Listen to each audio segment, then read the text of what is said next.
Fala galera, tudo bom com vocês? Sejam bem-vindos ao Quebrando Linhas. Para quem me conhece, né, vocês já sabem que meu nome é Thiago Pimentel e eu tenho o canal Ilha do Chelsea, mas hoje estamos aqui no primeiro vídeo do nosso canal de futebol, que é o Quebrando Linhas. A gente é um projeto meu com amigos meus também, que vão participar em breve também de outros vídeos, de outras empreitadas aí nas redes sociais. Mas o primeiro vídeo aqui é comigo sobre Fluminense e Palmeiras, Palmeiras e Fluminense, né? Eu vou tentar ao máximo não ser tão enviesado aqui na minha análise, vai ser uma análise da partida, não só como tricolor, mas, né, no caso vai ser uma análise da partida, então a gente vai comentar aqui, ou pelo menos tentar, né, falar um pouco do Palmeiras também, o líder do campeonato Palmeiras. Eu repito, né, o projeto aqui é um projeto de futebol no geral, eu faço meu canal do Chelsea e são coisas que vão conversar em alguns momentos, mas aqui nesse canal você vai ver coisas do futebol no geral. Futebol brasileiro, futebol carioca aqui, né? Fluminense, Flamengo, Vasco, Botafogo, mas futebol brasileiro e futebol internacional também, claro, que é uma área que para você que me conhece sabe que eu tenho uma afinidade, né? Voltando aqui, ou melhor, começando a falar sobre Fluminense e Palmeiras, um jogo que me deixou bem irritado, bem frustrado, na verdade. Acho que é um sentimento mais correto, né? Um sentimento de frustração. O Fluminense tem 5 minutos iniciais interessantes, né? Mas é claro que erros individuais nos custam boa parte do nosso primeiro tempo e, cara, a partida, né?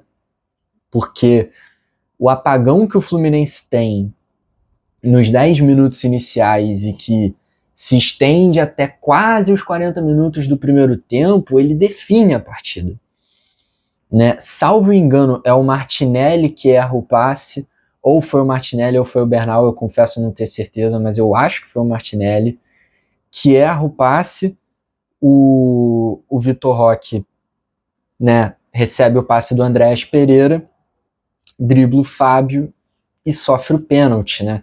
Foi pênalti, não tem que falar, não tem que discutir. Pênalti que ele converteu muito bem e, cara, pra mim, olhando na perspectiva do Palmeiras, foi muito bom o jogo do Vitor Roque.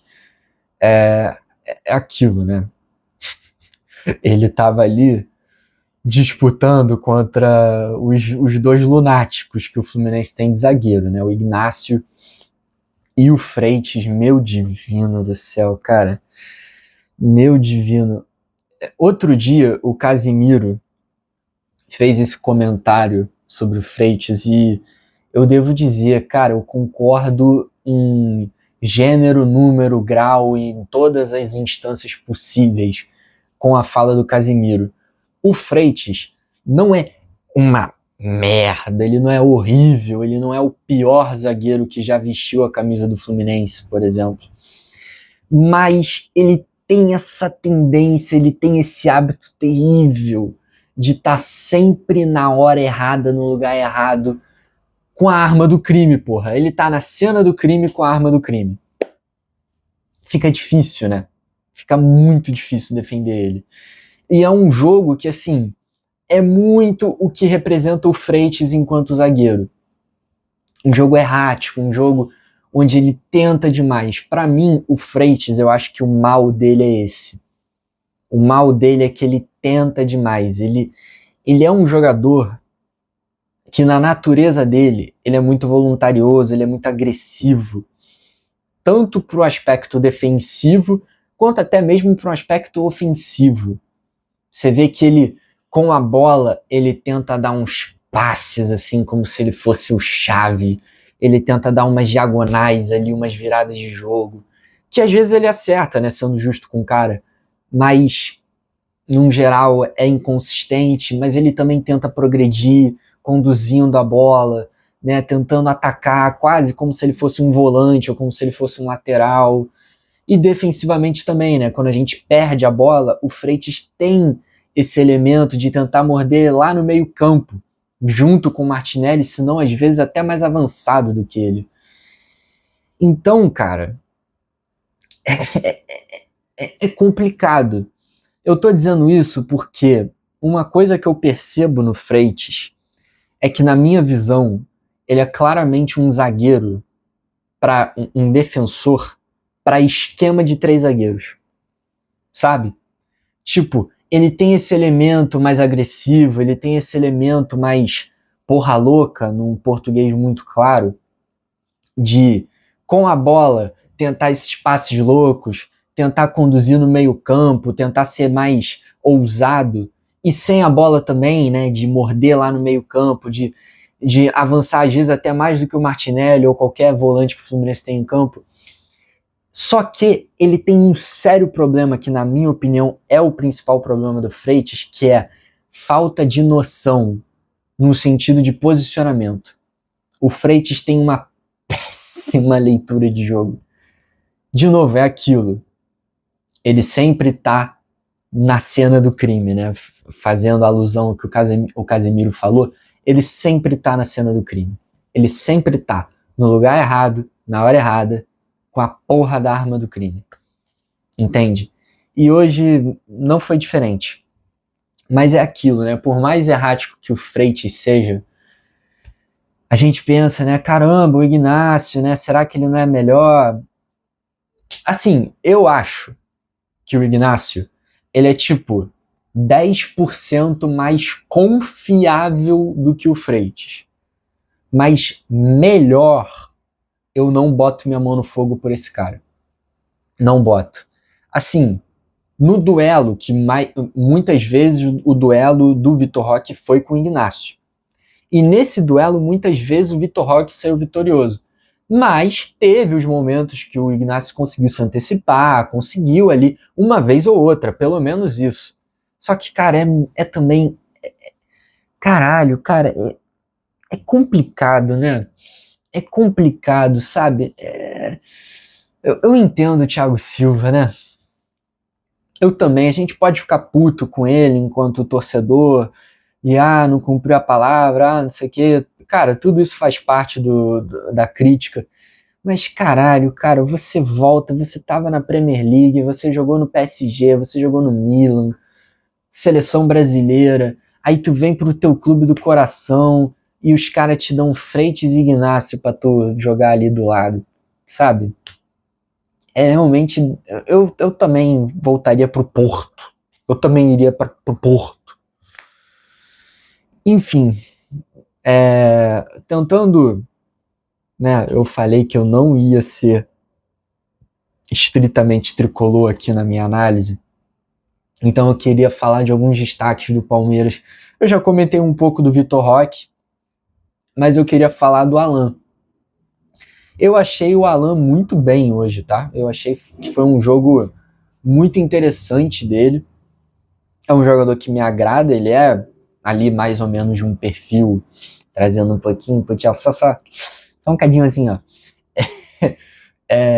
Me lembra um pouquinho o Estevão, claro, não tem o talento, o refino que o Estevão tem, mas em termos do perfil mesmo, né, das ferramentas, do estilo de jogo. E muito bom o jogo dele, belo gol que ele marca, tudo bem, existe o elemento de você questionar o Freitas naquele lance, existe o elemento de você questionar o Arana naquele lance, que eu não acho que fez um bom jogo, não acho que o Arana fez uma boa partida, um jogador que me agrada, um jogador que eu gosto, mas hoje não foi bem. E o Alan foi muito bem. Eu diria até, cara, que depois do Vitor Roque foi o melhor jogador do Palmeiras na partida, na minha opinião. Um jogador do Palmeiras que não me agradou foi o Carlos Miguel. Assim, há um tempo eu já ouvi essa opinião sobre o Ter Stegen. Ó, Ter Stegen. de que o Ter Stegen, ele não é nada demais, que ele faz defesas simples, só que ele faz uma cena, ele faz uma pose, e aí tu fica, caralho, que defesaça, sendo que, tipo assim, calma. É uma afirmação que eu particularmente tendo a discordar sobre o Ter Stegen, mas eu acho ela válida pro Carlos Miguel.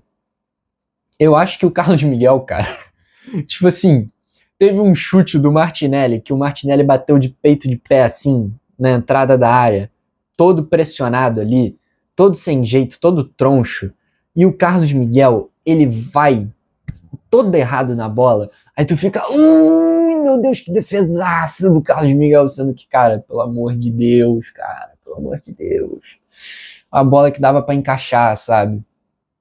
Teve outro chute de fora da área, eu me esqueci quem é que foi, cara. Eu não lembro se foi o Guga ou se foi o Hércules, talvez, que estou de fora da área e ele também faz uma cena para defender. É um goleiro que, assim, particularmente é aquilo, né? Eu não sou palmeirense, eu sou tricolor, mas me dando o luxo de dar o pitaco sobre ele, eu não me passa muita confiança, não, sabe? Não é muito o meu tipo de goleiro. E eu acho que para finalizar, em termos de pontuar aqui jogadores, né, que a gente possa destacar na partida de hoje, o que poderia ter sido o melhor em campo para o Fluminense, que foi o Lúcio Acosta, né? Quer dizer, o Lúcio Acosta foi o melhor em campo do Fluminense, mas poderia ter sido o melhor em campo da partida, né? Uma pena, saiu no intervalo, né, com uma possível lesão na posterior da coxa. Eu rezo para todas as entidades possíveis e imagináveis no campo divino que não seja nada grave, que ele esteja aí já de volta para volta contra o Vasco e para a sequência que o Fluminense precisa muito dele. E hoje, eu acho que hoje é uma prova cabal disso, né? O Fluminense tem um apagão logo quando toma o gol, o Fluminense sente o gol, tanto que logo na sequência toma outro e apaga, desliga, hiberna. O Fluminense bota ali no modo repouso. O único que não desliga, na minha opinião, foi o Lúcio Acosta, tentando o tempo todo. E, cara, é impressionante como esse cara tem recurso, como esse cara tem ferramentas que você não espera esse maluco tirar da cartola, mas ele tira. Ele dá um jeito. Ele é pequenininho, ele é do tamanho de uma caixa de fone de celular, mas ele tá em todo lugar, cara. E ele é aguerrido. Fisicamente, esse cara não é bobo, não, tá? De novo, ele é do tamanho de uma caixa de fósforo, mas ele tá em todas. E ele briga e ele consegue ganhar, cara. E assim, o gol que ele faz no final do primeiro tempo é uma prova disso. E é uma coroa, entre aspas, porque não dá pra gente falar tanto assim num jogo que o Fluminense perde, mas é uma coroação de um primeiro tempo só, né? Fantástico do Lúcio Acosta. Mais um fantástico primeiro tempo, mais uma fantástica exibição do Lúcio Acosta pela camisa do Fluminense. Impressionante, assim. Impressionante também a tradição, né? A facilidade que o Fluminense tem em ter camisas 10 que são brilhantes, né, cara? Cara, Conca, Thiago Neves, Deco, Ganso. E eu acho que o Lúcio Acosta pode entrar nessa fila, cara. Falta ainda títulos, né, para esse cara sentar nessa mesa, sentar nessa prateleira, mas em termos de talento, em termos do que esse cara pode render em 2 anos aí, 3 anos de Fluminense, sei lá quanto tempo ele vai ficar aqui, eu acho que ele pode fazer uma fumaça, cara. Me agrada muito, eu gosto muito de ver esse cara jogar. É um deleite ver o Lúcio Acosta jogar. Um verdadeiro deleite. Enfim, John Ares? Quem? Desculpa. Prefiro não falar desse cara. Francamente, é uma decepção, né? Achei até que, assim, um jogo, só pra falar um pouco do John Ares, acho que foi um jogo normal dele. Né? Entrou no segundo tempo e tal, um jogo que naturalmente para ele é difícil, não é uma atmosfera fácil de você navegar ali. Jogo normal dele, jogo normal. Mas eu acho que, infelizmente, ele vai ser uma contratação, assim, transformadora para esse time do Palmeiras, que eu já acho que melhora, tá? Aquelas reclamações que a gente via na temporada passada sobre esse futebol feio do Abel Ferreira, hoje, pelo menos, não parecia ser o caso. O Palmeiras tentava ali jogar realmente com a bola no chão minimamente. E eu acho que muito disso passa pela dupla de volantes deles, né? O Andréas Pereira e o Marlon Freitas são dois jogadores com passe muito qualificado. Acho até que defensivamente isso prejudicou o Palmeiras no momento que o Fluminense cresce no jogo. Porque, por exemplo, especialmente ali com o Lúcio Acosta, o Lúcio Acosta estava conseguindo toda hora receber entre linhas. Toda hora conseguindo ali achar espaços que é a responsabilidade da dupla de volantes marcar. Só que o Andréas Pereira nem o Marlon Freitas, na minha opinião, são esse tipo de jogador, né? De pegada, de marcação. O Marlon Freitas, ele tem um elemento ali de imposição física, mas não muito no aspecto defensivo, né? E o Andréas Pereira muito menos. Então, talvez seja uma coisa aí que outros times possam olhar para o que o Acosta fez hoje e olhar para o Palmeiras e falar: olha, existe uma ferramenta ali, existe um espaço ali para ser explorado, para ser navegado, que esse time do Palmeiras tem essa fraqueza aqui. Eu acho que o Lúcio Acosta conseguiu deixar isso claro hoje.